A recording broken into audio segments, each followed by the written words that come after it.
11 এপিসোডের শুরুতেই আমরা দেখতে পাই যে গ্র্যান্ডপা হচ্ছে খাংতমের অ্যাক্সিডেন্টের কথা শুনে তাড়াতাড়ি হাসপাতালের উদ্দেশ্যে বের হয়ে যায়। একটু পরে সেখানে হচ্ছে সিনহারিও আসে। আর গ্র্যান্ডপা হচ্ছে এখানে সিনহারিকে অনেক কথা শুনে এবং সে বলে যে তোমার জন্য আজকে খাংতমও অ্যাক্সিডেন্ট করেছে।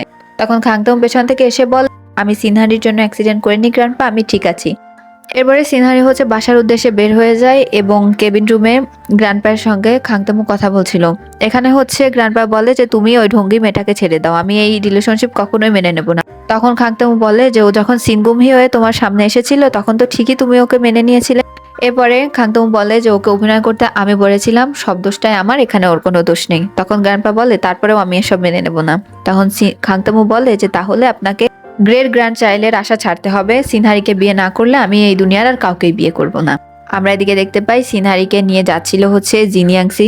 মাঝপথে বৃষ্টি শুরু হলে তখন সিনহারি হচ্ছে বলে গাড়িটা ঘোরাতে, তাকে এখনই খাংতমুয়ের কাছে যেতে হবে, কারণ খাংতমু বৃষ্টি দেখলেই তার প্যানিক অ্যাটাক আসতে থাকে। সে যখন আবার হসপিটালে ফিরে আসে তখন দাদাজি এখান থেকে বেরোচ্ছিল। তখন গ্র্যান্ডপা বলে তুমি আবার এখানে? সিনহারি বলে যে বাইরে বৃষ্টি পড়ছে তো। গ্র্যান্ডপা কোনো কথা না বলে এখান থেকে চলে যায়। আমরা দেখতে পাই যে সিনহারি যখন কেবিনে আসে তখন সে দেখতে পায় যে খাংতমু হচ্ছে বৃষ্টি দেখছে। এখানে সে খাংতমুকে এখান থেকে বেডে নিয়ে যেতে গেলে তখন খাংতমু বলে যে আমি অনেকদিন পরে বৃষ্টি দেখছি। এরপরে হচ্ছে সে সিনহারিকে বলে যে তুমি জানতে পেরে গিয়েছো না যে আমি বৃষ্টি পড়লেই আমার প্যানিক অ্যাটাক হয়। এখানে হচ্ছে খাংতমু বলে তার ছোটবেলার কথা। সে বলে যে তার সামনেই হচ্ছে বৃষ্টির মাঝে তার মা বাবার অ্যাক্সিডেন্ট হয়েছিল, বৃষ্টি দেখলেই এই জন্য তার প্যানিক অ্যাটাক শুরু হয়। তখন খাংতমু বলে যে আমার কেন জানি মনে হয় আমার জন্যই আজকে দুনিয়াতে আমার মা বাবা নেই। সেদিনকার ফ্ল্যাশব্যাকের সিন আমাদেরকে দেখানো হয়। ওই দিন যখন খাংতমুয়ের মা বাবা কাজে যাচ্ছিল তখন হচ্ছে খাংতমু বারবারই বায়না করছিল তাকে পার্কে নিয়ে যাওয়ার জন্য। রাত্রে যখন তারা বাসায় ফিরছিল তখন হচ্ছে সে ফোন করে বলে যে তাড়াতাড়ি আস, কারণ তা না হলে পার্ক তো বন্ধ হয়ে যাবে, সে আজকেই পার্কে যাবে। তার মা বাবা অনেক দ্রুত গাড়ি চালিয়ে আসার সময় সেদিন অনেক বেশি বৃষ্টি পড়ছিল, তারা অ্যাক্সিডেন্ট করে এবং তারা সেখানেই তাদের শেষ নিঃশ্বাস ত্যাগ করে। খাংতমু বলে যে ওই দিনকার পর থেকে আমি স্বপ্নেও কখনো আমার মা বাবার মুখটাকে দেখতে পাই না, শুধু তাদের পেছন থেকে দেখতে পাই, কারণ আমার মনে হয় যে তারা দুনিয়াতে নেই শুধুমাত্র আমারই জন্য। তখন সিনহারি তার দিকে তাকিয়ে বলে তাহলে তো আজকে যে তুমি অ্যাক্সিডেন্ট করেছো তার জন্য তুমি আমাকেই দায়ী করছো। তখন খাংতমু তার দিকে তাকিয়ে বলে না না, এখানে কোনো তোমার দোষ নেই সিনহারি, এটা তো হওয়ারই ছিল তাই জন্য এটা হয়েছে। তখন সিনহারি হচ্ছে খাংতমুয়ের দিকে তাকিয়ে বলে যে এক্স্যাক্টলি, যারা আমাদেরকে ভালোবাসে তারা কখনোই কোনো বিপদের জন্য আমাদেরকে দোষারোপ করেন, আর কোনো দুর্ঘটনা ঘটার থাকলে তো সেটা আটকানোর ক্ষমতা আমাদের কারোরই নেই। তখন খাংতমু সিনহারিকে জড়িয়ে ধরে এবং সিনহারি বলে যে, মা বাবা তোমাকে অনেক বেশি ভালোবাসে। এরপরে আমরা দেখতে পাই যে খাংতমু হচ্ছে ঘুমিয়ে পড়ে এবং সিনহারিও তার সঙ্গে এখানে ঘুমিয়ে পড়েছিল। পরদিন সকালে সিনহারি যখন বাসাতে যায় তখন তার মা তার সামনে চলে আসে। তখন সিনহারি বলে যে আমি তো সকাল সকাল অফিসের জন্য বেরোচ্ছি রেডি হয়ে। এদিকে বাইরে হচ্ছে জিনিয়াংসি সিনহারির জন্য অপেক্ষা করছিল। জিনিয়াংসি বলে কাল রাতে তো তুই তোর ফোনটা আমার গাড়িতেই ফেলে রেখে গিয়েছিলি। এখানে জিনিয়াংসি হচ্ছে সিনহারিকে জিজ্ঞাসা করে চারপাশে যে কি হচ্ছে, তুই কি সেটা দেখেছিস সোশ্যাল মিডিয়াতে তোকে, খাংতমু এবং মিনহোকে নিয়ে? তখন সিনহারি তাড়াহুড়ো করে তার ফোনটা খুলে দেখে যে ইউরা হচ্ছে সিনহারি এবং খাংতমুয়ের একটা ছবি পোস্ট করেছিল এবং তার ক্যাপশনে অনেক আজে বাজে কথা লেখা ছিল। এখানে সে লিখেছিল যে সিনহারি হচ্ছে দুই নৌকাতে পা দিয়ে চলা একটা মেয়ে, সে মিনহো এবং খাংতমু দুইজনকেই পটিয়েছে এবং একই সঙ্গে তাদের দুইজনকেই ডেট করছে চলছে। সিনহারি হচ্ছে অনেক বাজে একটা মেয়ে, আর এই জন্য হচ্ছে সোশ্যাল মিডিয়াতে সিনহারিকে নিয়ে অনেক আজে বাজে কথা মানুষ লিখছিল। এই জিনিসটা হচ্ছে গ্র্যান্ডপাও দেখতে পারে এবং সে এই ছবি এবং এই পোস্টগুলোকে সকল জায়গা থেকে মুছে ফেলতে বলে। এদিকে তো অফিসে এই জিনিসটা নিয়ে তোলপাড় হতে থাকে। অন্যান্য টিমের মেম্বাররা হচ্ছে টিম ওয়ানের কাছে আসে এবং তাদেরকে জিজ্ঞেস করতে থাকে যে তারা এই ব্যাপারে কিছু জানতো নাকি। তখন মিস্টার ক্যাবি বলে আমরা যদি জানতাম তাহলে আমাদের মুখ এরকম বাংলার পাঁচের মতো থাকতো। এরপরে তখন হচ্ছে সেখানে সিনহারি চলে আসে। মিস ইউ সিনহারিকে জানায় যে আমরা যে প্রজেক্টটাতে কাজ করছিলাম, যে প্রজেক্টটার আর মাত্র অল্প একটু কাজ বাকি আছে, সেই প্রজেক্টটা আমাদের থেকে ছিনিয়ে নেওয়া হয়েছে তোমার এই স্ক্যান্ডেলের কারণে এবং আমাদেরকে অন্যান্য টিমকে অ্যাসিস্ট করতে বলা হয়েছে। তখন হচ্ছে কিউট মেয়েটা বলে যে সব কাজ আমরা করলাম আর সকল ক্রেডিট ওরা নিয়ে যাবে। এখানে মিস ইউ বলে যে সবাই ভাবছে যে সিনহারি যে এত বড় বড় প্রজেক্ট পেয়েছে তার পেছনে হচ্ছে প্রেসিডেন্টের সঙ্গে তার রিলেশনশিপটা রয়েছে। এদিকে আমরা দেখতে পাই যে টিম মেম্বাররা ক্যান্টিনে এসে কথা বলছিল।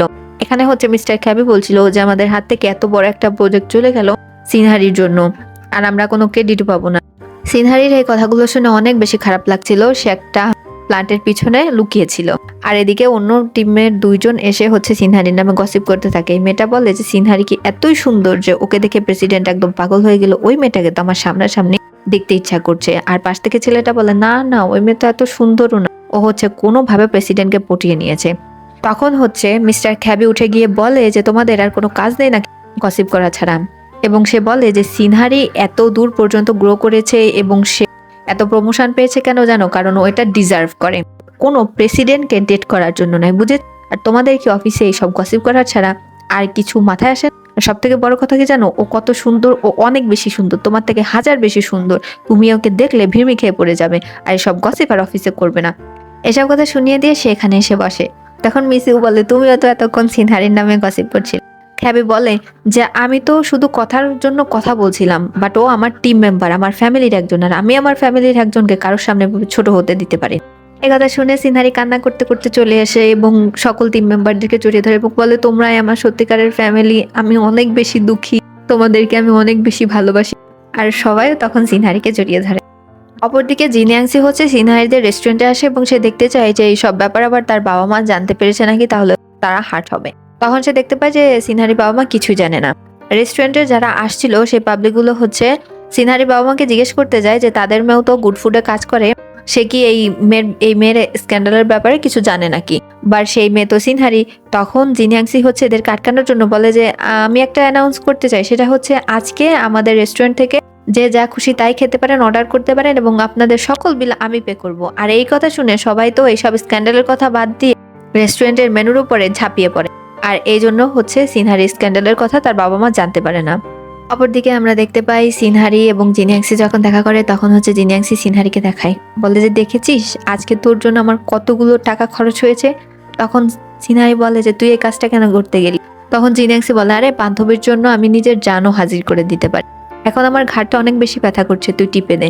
এবং সিনহারিকে বলে যে কেউ যদি তোকে এই ব্যাপারে কিছু জ্বালায় এবং কিছু বলে তুই আমাকে বল, আমি তাহলে তাদেরকে একদম টাইট করে দেবো। এবং সে সিনহারিকে বলে যে তুই ইউরাকে গিয়ে কেন ধরলি, যা যা লিখেছে সব কথাই তো মিথ্যা, আর ইউরাই তো ডাবল টাইম করছিল মিনোর সঙ্গে, তোর সবকিছু নেটে বলা উচিত ছিল। তখন হচ্ছে সিনহারি বলে কোনো না কোনোভাবে ইউরাও হার্ট হয়েছে এবং সে চায় না ইউরাকে কিছু বলতে। খাংতেমু এসব ব্যাপারে কিছুই জানতো না।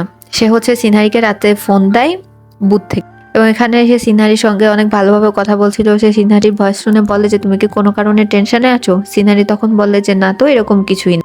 খাংতেমু সিনহারিকে প্রপোজ করে, বাট হচ্ছে বুথের টাকা শেষ হয়ে যায়, যার কারণে সেই কথাটা সিনহারির কান পর্যন্ত গিয়ে আর পৌঁছায় না। এদিকে খাংতেমু যখন কেবিনে আসে তখন সে দেখতে পায় যে গ্র্যান্ডপা অলরেডি তার জন্য কেবিনে ওয়েট করছে এবং তাকে বলে যে তুমি আমেরিকাতে যাচ্ছ, সব বন্দোবস্ত আমি করে দিয়েছি। তখন খাংতেমু বলে যে আমি তো আমেরিকাতে চলে যাব, কোনো সমস্যা নাই, কিন্তু এটা কি তুমি এই জন্য করছো যাতে আমি সিনহারিকে ভুলে যাই। তখন দাদাজি বলে যে 2 বছর তুমি আমেরিকাতে কাজ করলে এই সব কিছু তুমি ভুলে যাবে। তখন খাংতেমু বলে যে এটা কখনোই সম্ভব না, কোনোভাবেই আমি সিনহারিকে ভুলে যাব না। অন্যদিকে আমরা দেখতে পাই হচ্ছে আজকে জিনিয়াংসির বাবা তার সঙ্গে এবং সাংহুনের সঙ্গে দেখা করে তাদেরকে নিয়ে সে রেস্টুরেন্টে খেতে যায়। সিন কাট করে আমাদেরকে দেখানো হয় হচ্ছে সিনহারিকে। এখানে গ্র্যান্ডপা হচ্ছে সিনহারিকে তার অফিসে ডেকেছিল। যখন সে সেখানে যায় তখন সিনহারিকে বলে যে তোমার কাছে একটা অপশন আছে, যে আমাদের অন্য একটা সেক্টর আছে সেখানে গিয়ে কাজ করতে, আর তা না হলে তোমাকে রিজাইন করতে হবে তোমার চাকরি থেকে। এই সিনটা এখানেই কাট হয়ে যায়। আমরা খাংতামুকে দেখতে পাই সে যখন হসপিটালে হাঁটাহাঁটি করছিল তখন হচ্ছে সে শুনতে পাই এই স্ক্যান্ডালের কথা এবং সে তো অনেক বেশি শকড হয়। সে এখানে এসে সাংহুনকে ধরে এবং সে বলে তুমি আমাকে কিছু জানাওনি কেন। সাংহুন বলে যে গ্র্যান্ডপা নিষেধ করেছিল। তখন তো খাংতাম অনেক বেশি রাগ হয়, সে তাড়াতাড়ি করে হাতের ব্যান্ডেড ট্যান্ডেড খুলে রেডি হয়ে অফিসে চলে যায় এবং সে এই টিম মেম্বারদের কাছে গিয়ে জিজ্ঞেস করে যে সিনহারি কোথায়। তারা জানে চেয়ারম্যান হচ্ছে সিনহারিকে ডেকেছিল, এরপর থেকে সিনহারিকে আর কোথাও দেখা যাচ্ছে না। তখন হচ্ছে খাংতামুক গিয়ে তার গ্র্যান্ডপাকে জিজ্ঞেস করে, তার গ্র্যান্ডপা বলে যে আমি ওকে চাকরি থেকে রিজাইন করতে বলেছি। তখন খাংতামুক বলে যা করেছি আমি করেছি, এখানে সিনহারির কোনো দোষ নেই। তখন হচ্ছে চেয়ারম্যান বলে অন্যান্য চেয়ারম্যানরা তো তোমাকে একসঙ্গে মিলে তোমাকেই অফিস থেকে বের করে দিতে পারে। তখন খাংতামু বলে ফিডব্যাক যাই আসুক না কেন তার জন্য আমি প্রস্তুত আছি, কিন্তু তারপরেও আমি সিনহারিকে ছাড়বো না। আর এখানে হচ্ছে সেই আন্টিরা আবারও আসছিল রেস্টুরেন্টে খেতে এবং তারা হচ্ছে সিনহারির বাবা মাকে জানায় যে এখানে তো তারা যেদিন আসছিল সেখানে তো 2জন ছেলে এবং 2জন মেয়ে ছিল এবং তারা অনেক ভালোভাবে তাদের আপ্যায়ন করেছিল, তারা কোথায়। তখন এরা তো অনেক বেশি অবাক হয়ে যায়। আর তখনই হচ্ছে খাংতেমু এখানে আসে সিনহারির ব্যাপারে খোঁজ করতে। তারা তো সিনহারির ব্যাপারে কিছুই জানে না। আমরা সিনহারিকে দেখতে পাই যে ওখানে গ্র্যান্ডপাকে কি বলেছিল, গ্র্যান্ডপা যখন তাকে রিজাইন করতে বলেছিল সেই ফ্ল্যাশব্যাকটা আমাদেরকে দেখানো হয়। গ্র্যান্ডপা যখন সিনহারিকে রিজাইন করতে বলে তখন সিনহারি তো একদম তার নিজের ভেতরের সিনহারি হয়ে কথা বলে। সে বলে আমি এটা কিছুতেই করতে পারবো না চেয়ারম্যান সাহেব, আমাদের অফিসে যে 5টা ভাইরাল ট্রেন্ডিং ফুড রয়েছে তার 3 নম্বরে যেটা রয়েছে সেটা আমি তৈরি করেছি, আর এছাড়াও আমি তো নতুন নতুন প্রজেক্টে অনেক ভালো কাজ করি, আমি এত কষ্ট করে এই পর্যন্ত এসেছি আমার যোগ্যতার কারণে, আর আপনি আমাকে এভাবে রিজাইন করতে বলতে পারেন না। এই কথা বলে হচ্ছে সিনহারি অফিস থেকে বের হয়ে যায় এবং মনের কষ্টে সে রাস্তাতে হাঁটতে থাকে। এখানে হচ্ছে হামিনকে নিয়ে খাংতামু বাইরে চলে আসে এবং তাকে বলে যে তার বোনকে সে কোথাও ফোনে পাচ্ছে না, হামিনের ফোনটা দিতে সে হামিনের ফোন দিয়ে ট্রাই করে দেখতে চায়। তখন সেখানে চলে আসে সিনহারির মা বাবা এবং সে বলে যে তুমি আমার সিনহারিকে ডেট করছো, তুমি মিস্টার খ্যাবি 40 বছরের উপরের একটা মানুষ আমার মেয়েকে কিভাবে ডেট করতে পারো। তখন তো হামিন এখানে তার মা বাবাকে থামায় এবং বলে উনি মিস্টার খ্যাবি না, উনি হচ্ছে গোফুডের প্রেসিডেন্ট খাংতেমু। মা বাবা তোমরা অনেক বড়লোক একটা জামাই পেতে চলেছো। আর এতক্ষণে তো খাংতেমু গাড়িতে চলে গিয়েছিল এবং এখানে বলছিল যে অনেক বেশি দুঃখিত তাদের সঙ্গে ভাবে আলাপ করার জন্য, ফিউচারে সে তাদের সঙ্গে ভালোভাবে আলাপ করবে এবং সে এখানে তাদের দুজনকে মা বাবা বলে ডাকে। এদিকে আমরা দেখতে পাই যে জিনিয়াংসির বাবা হচ্ছে জিনিয়াংসি এবং সাংহনের সঙ্গে ডিনারে এসেছিল এবং এখানে সে বলে আমি শুনেছি যে গোফুডের চেয়ারম্যান নাকি তোমাকে মানুষ করেছে আর তার জন্যই তুমি তোমার মন প্রাণ দিয়ে তাদের অফিসে কাজ করো, তাহলে তো তুমি চাইলেও সে অফিস থেকে কখনো বের হয়ে আসতে পারবে না কৃতজ্ঞতার জন্য। জিনিয়াংসি বলে বাবা তুমি এসবকে কি বলছো। তখন সে বললে যে আমি তো ভালো কথাই বলছি, আমার একমাত্র মেয়ে তুমি, তাহলে আমার অফিসের ফিউচার হায়ার তো আমার জামাই হবে, আমি এই জন্য ওর কাছে এই কথাটা জিজ্ঞেস করলাম।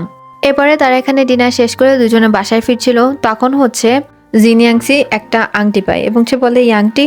তখন সাংহুন বলে তুমি আংটিটা দেখে ফেলেছো, এই বলে সে গাড়ি একপাশে সাইড করে এবং রাস্তার মাঝখানে হচ্ছে জিনিয়াংসিকে প্রপোজ করে দেয়। জিনিয়াংসিও এই জিনিসটা একসেপ্ট করে নেয়।